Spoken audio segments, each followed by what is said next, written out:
Hey you guys, I'm Brian Paul, and it's time for some more PlayStation VR breaking news. Okay, so here's the deal. There are 3 sales going on right now for PSVR games on the PlayStation Store. We're going to start this video with the double discount sale and the under $20 sale, which both end in just a couple days on March 4th. Then later in the video, we'll move into the even bigger indie sale that lasts until the 11th. A unique adventure that's only about 90 minutes long, A Fisherman's Tale, to me at least, is just as memorable for its ingenious puzzles as it is for its terrible final act. Still, not bad for the price. Apex Construct felt epic for the time, and even though the story can feel slow as molasses, it's still very much worth playing for the leveling up mechanics, and the bow and arrow feels spot on. Definitely worth it for the $5 asking price. Arca's Path desperately wanted to revitalize Marble Madness, but instead of making it fun or exciting, the levels are bland, the music drones on, and you'll have a stiff neck from the head tracking controls within an hour. Arizona Sunshine isn't the most polished zombie shooter we've ever played, but the co-op campaign is solid, and it plays great with both the aim and move controllers. If you're going to play with a friend, then pick this up for $10, but don't pay more than that. Even if you want to train to be an actual bartender, there are so many better ways to do that than playing Bartender VR Sim. The tracking here is terrible, and the game is simply no fun to play. I'm all in on Arkham VR for $8. It doesn't let you drive the Batmobile or get into any fights, but it nails the detective aspect of Batman's adventures perfectly. As a launch title, it's been on sale for less, but for $8, it's still a good time. If you're new to Borderlands 2 VR, then you should know that there's no multiplayer, but every piece of DLC is here, and the game plays great with the moves or aim controller. For $25, you can easily spend over 50 hours with this one. There's not a whole lot to create other than boxing match after boxing match in an online PvP mode. The locomotion system is silly, but the game is fun, so while we don't really recommend paying full price, $14 isn't bad. I love horror games, and Don't Knock Twice scared me a lot, but depending on which playthrough we're talking about, the bugs and glitches can range from slightly annoying to practically game-breaking, which means that this is for die-hard horror fans only. Dreams is the most powerful games creation toolkit ever released on a console. You can make both VR games and flat-screen games, not to mention playing the thousands of creations made by other gamers already. In VR, it's blurry on the standard PS4, much better on the Pro, and practically perfect on PS5. Despite a myriad of updates, Aspire 1 still hasn't managed to become an engaging VR stealth game. The lack of 3D audio when listening for footsteps, or even stereo audio for that matter, combined with zero consequences for not being stealthy, totally ruined this one for me. Playing as a dog in Good Dog Bad Dog isn't fun or remotely interesting. Don't buy this for yourself or your kid, unless maybe you hate your kid. Gorn is a comedic, physics-based arena fighter that's definitely fun for a while. I personally lost interest after the campaign was over, so I'm hoping for DLC with more bosses and arenas, but it's still okay as is. You've probably heard it said that PSVR support for Gran Turismo Sport is minimal, and it's true that you can't play through the whole campaign in VR, but what you can do is race almost every car in almost every track in VR against one AI or in time trial mode, making it a must-have for any racing enthusiast. Killing Floor Incursion is one of the best looking games on the platform, and has some awesome zombie killing action, with a 2-player option for both Horde mode and the campaign. There are a few bugs and it can get repetitive, but at $8, it's pretty much a no-brainer. LA Noire The VR Case Files only contains about a third of the original game, and it has some issues with both controls and immersion. But still, it's a big open world that looks stunning, and the individual missions are a good time. As a $40 launch title, Loading Human struggled to be a good value proposition, and as an adventure title, it's not terribly exciting. But there is something here if you're patient. Just don't spend more than the sale price of $5, or expect Chapter 2 to ever materialize. For a $30 game, No Man's Sky might be one of the best values out there. There's a bit of a learning curve and you could easily spend hundreds of hours in this game, but keep in mind that it's blurry on both the standard PS4 and the Pro, though it looks stunning on the PS5. Out of Ammo is conceptually a great game where you switch back and forth between God mode and FPS mode. Unfortunately though, there's no real progression system here, and no campaign, which makes every battle feel really shallow. I can see magicians in training want to use this Penn and Teller app to fool their friends, but that's a super small market. If you're just a fan of Penn and Teller and are curious what this is all about, then you probably won't enjoy this nearly as much as watching one of their acts. If you've never played pinball in VR, then you're definitely missing out.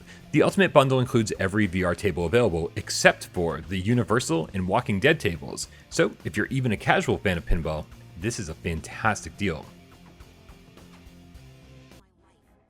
Rhombus of Ruin is the VR evolution of point-and-click adventure games and bridges the gap between Psychonauts 1 and 2. It's got a great sense of humor, but even the short 2-hour adventure might bore you if you're not a fan of the genre.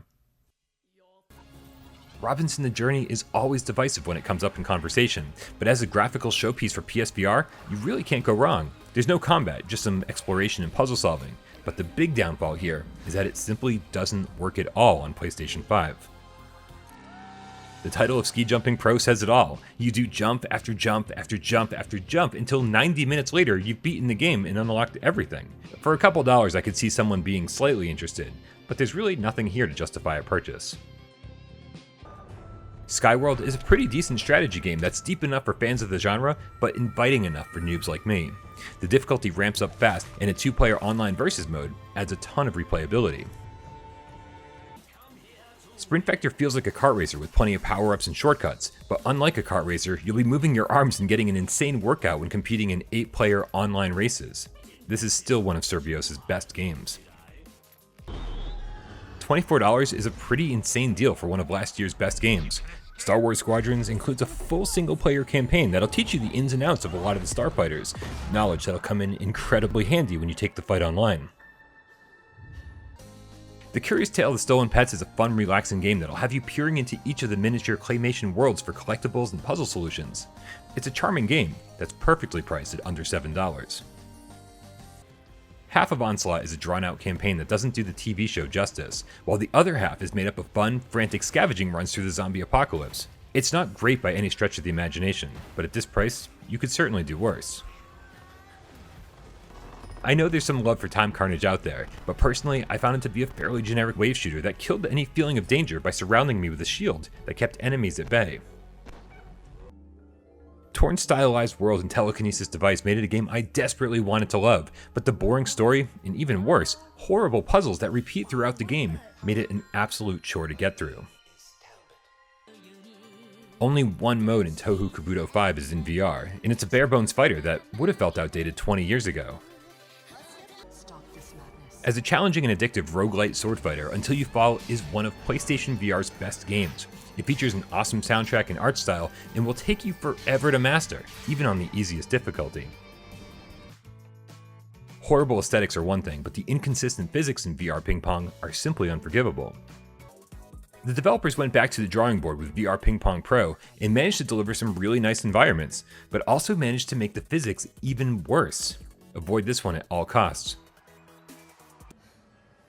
Witching Tower VR is a fantasy puzzle game with some great storytelling. Sure, it only lasts a few hours and the combat feels a bit like a waggle fest, but there are some interesting ideas here that make the $7 price point pretty much perfect. Okay, so here's where the games included with the indie game sales start. Remember that these games are on sale until the 11th. Well, the title is a lie, as 18 Floors only launched with 2 floors, then got 2 more floors as DLC a bit later. Each floor is an escape room and they're okay for what they are. Just know that if you pick this one up, the other 14 floors probably aren't coming. By the developers of The Exorcist Legion VR, A Chair in a Room Greenwater is less about demonic possession and more about psychological terror, but still has just as many unforgettable moments. If you're a horror game fan, you need this in your life. The only good thing I can say about Art Pulse is that it's currently less than $2 and has a platinum trophy that you can get in about 20 minutes. Other than that, there's absolutely no value here. Blasters of the Universe proves that bullet hell shooters aren't just possible in VR, but also that they can be really fun. Tons of customizable weapon unlocks makes this game infinitely replayable.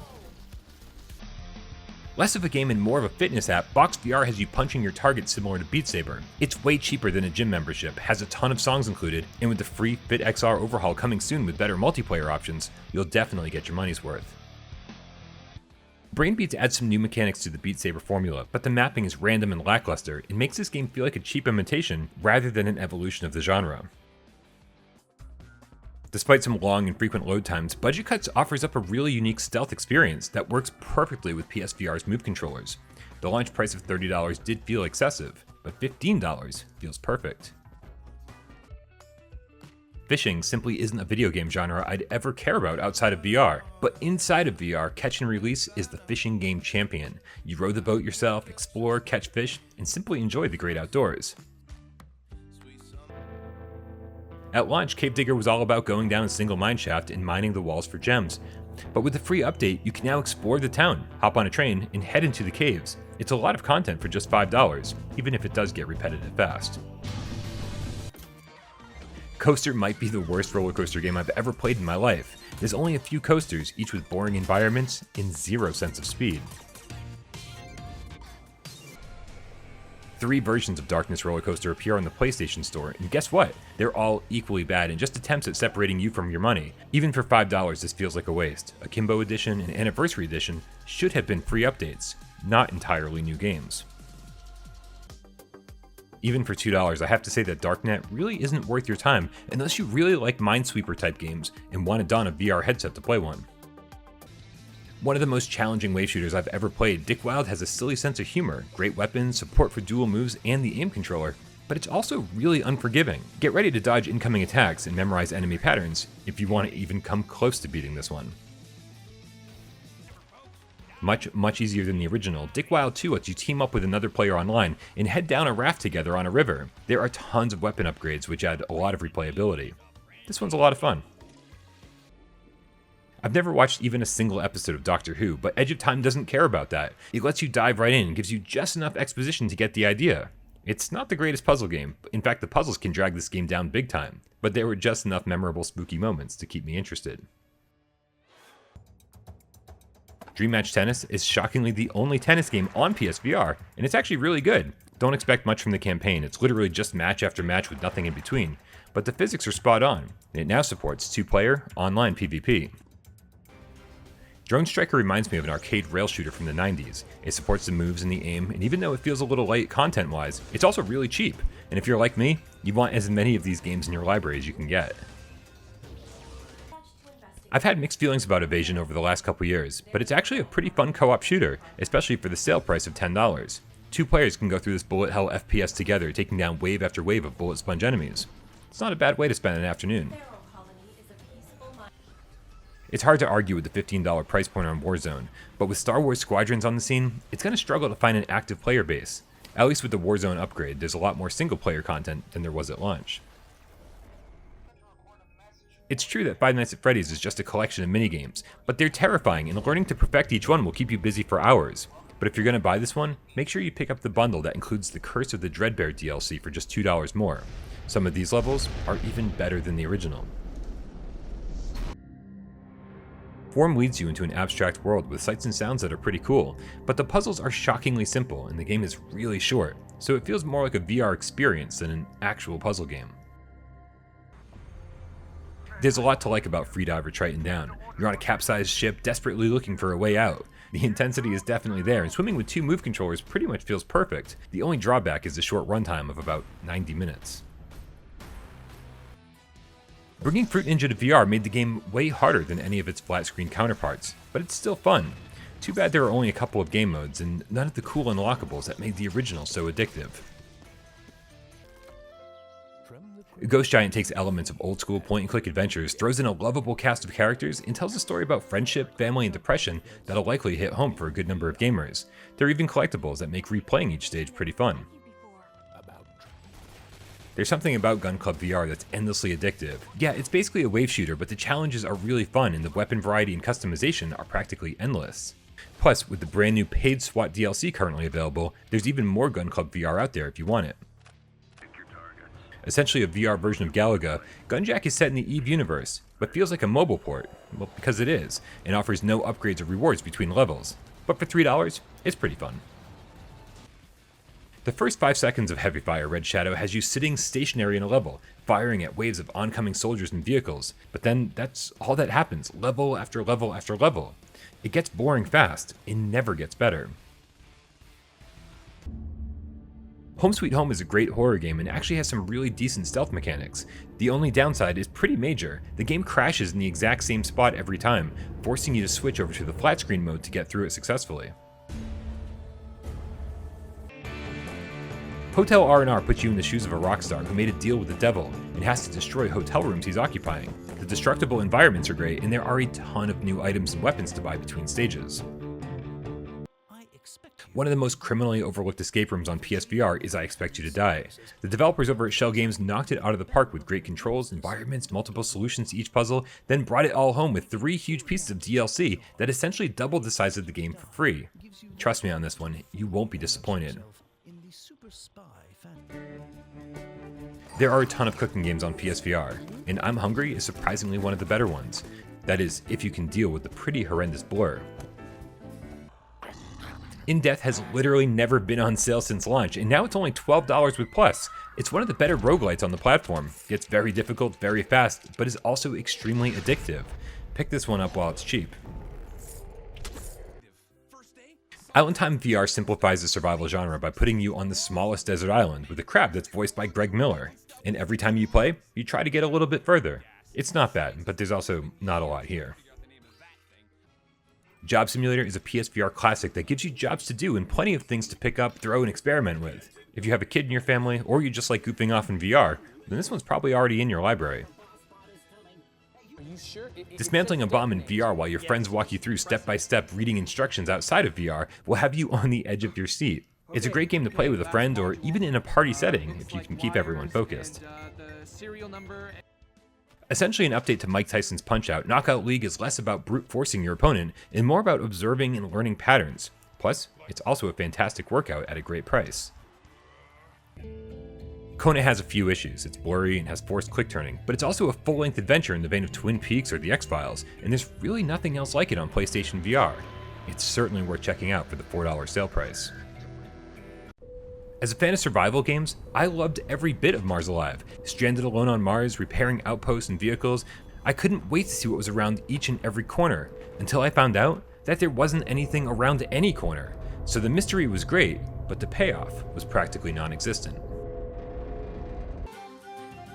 Where Astrobot feels like a third-person platformer designed for VR, Marvel's feels like a flat-screen game that was sort of just shoved into VR. It's not very polished, but for $6, there's a full-fledged, albeit low-budget adventure here worth taking. I get what Mind Labyrinth VR Dreams is trying to do. There's a whole emerging genre of VR games that remove gameplay in favor of giving you a relaxing place to meditate or explore. The music is fine and the environments get the job done, but for the money, I'd rather sit by a stream in Skyrim VR. Then when I get bored, I still have an actual game to play.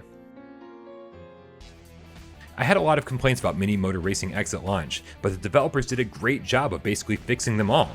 The tracks here look stunning and the game moves blisteringly fast. It's a little RC program in third person and really intense in first person, and the new Party Pack DLC should be out any day now. As charming as it is beautiful, Moss is a puzzle platformer with some real heart. Neither the puzzles or the platforming should be too difficult for beginners, and the free Twilight Garden DLC solidifies the fact that this game is worth every penny. Neon Wall isn't a bad game, but the puzzles and gameplay never roped me in, so I lost interest in this one far too quickly.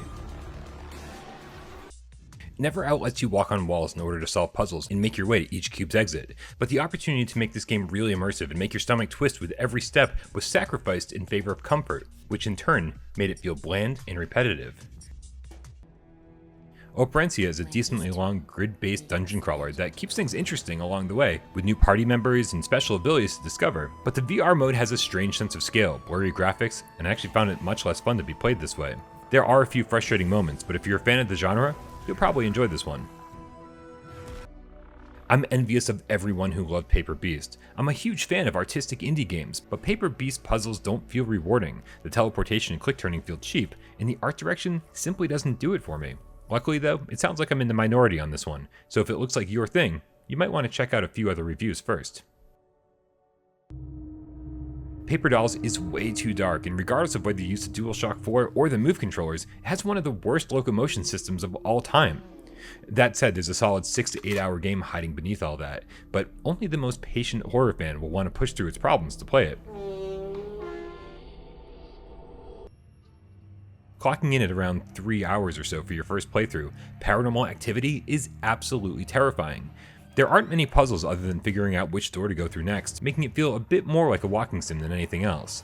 But for under $10, it's a must-have game. Essentially a series of carnival-style arcade games, Purehead can get really addictive, especially since winning tickets means buying prizes like RC cars that you can actually play with. There are online leaderboards, but the experience itself is a single-player game, making the arcade feel a bit lonely. Pistol Whip is one of the best games of the past year, so the price of $17 makes it a must-have. Plus, we've already gotten some free DLC with the Heartbreaker update and 2089, which propelled the game from great to excellent. The original Pixel Ripped is a VR classic at this point, and it's aimed squarely at VR gamers who are also nostalgic for the old 8-bit NES era of gaming. The blend of old and new feels revolutionary, so retro gamers should definitely check this one out. At launch, Pixel Ripped 1995 felt a little rushed and less enthralling than its 1989 prequel. But since then, the team over at Arvory has updated the game with a new difficulty mode, a new attack, and best of all, hidden collectibles to find throughout the game, making it now feel like a worthy sequel. A game about crafting, making deals with other inmates, and hiding your contraband from the guards, Prison Boss has a great style to it. I personally lost interest after an hour or two, but it's one that I'd consider going back to for the $10 price tag.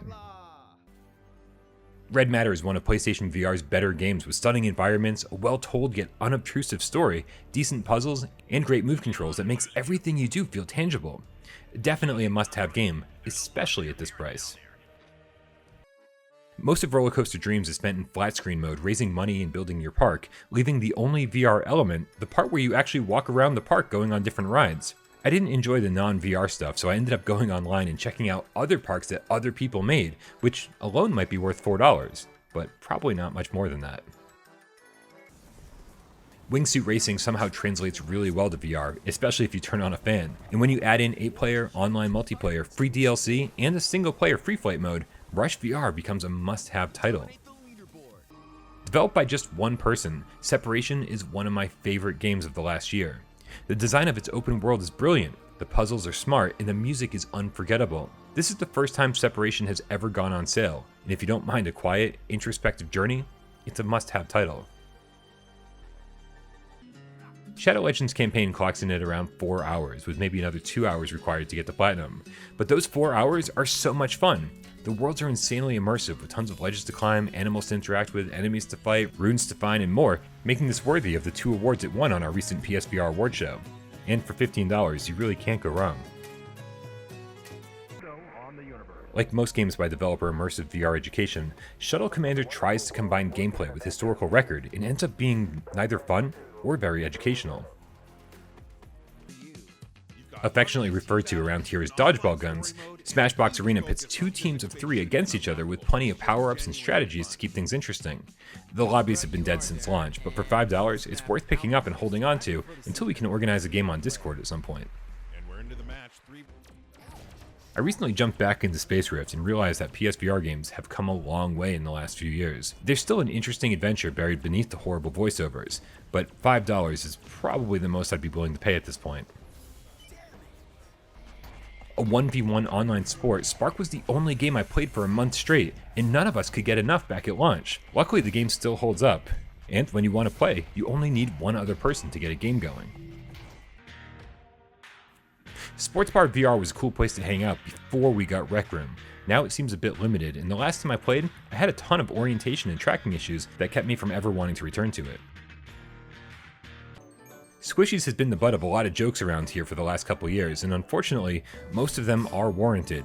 You suck and blow your little blob of a character around the screen with your 2 move controllers, and yeah, just don't bother.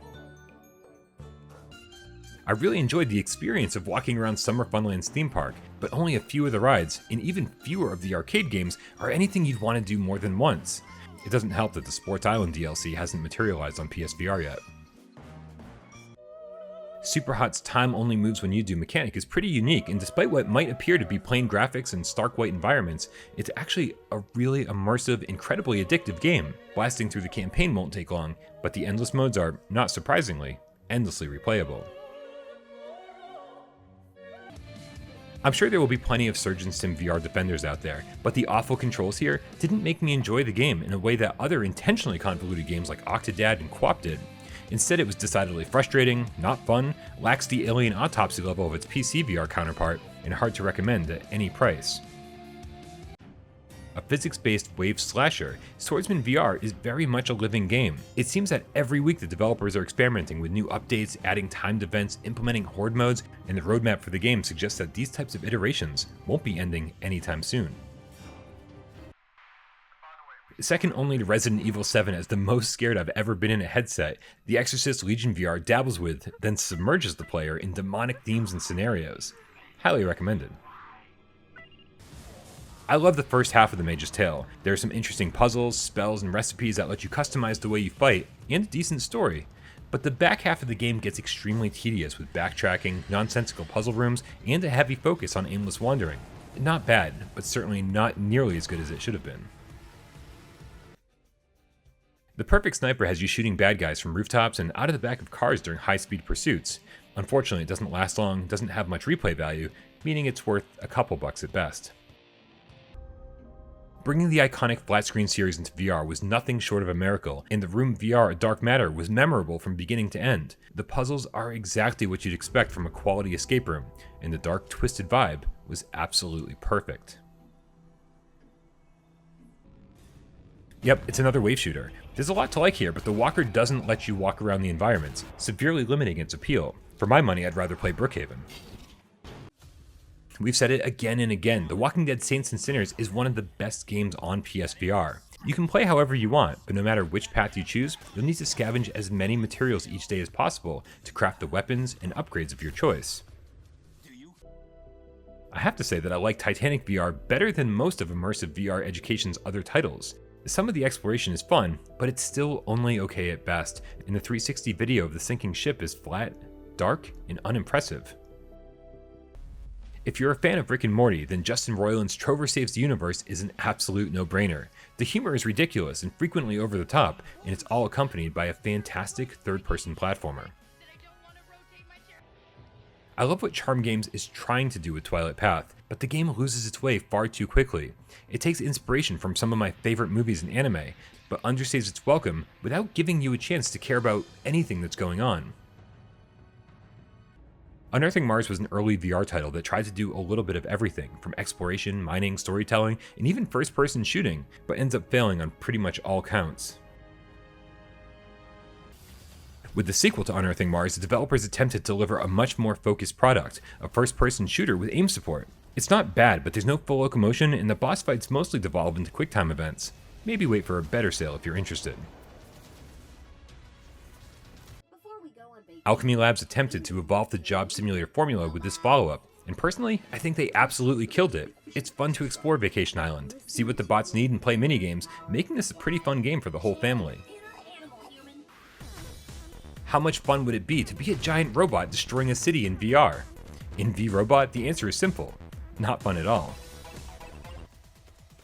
For a game that was supposed to be delisted from the PlayStation Store for its broken single-player and stripped-out multiplayer, it sure is interesting to see Warzone getting a sale.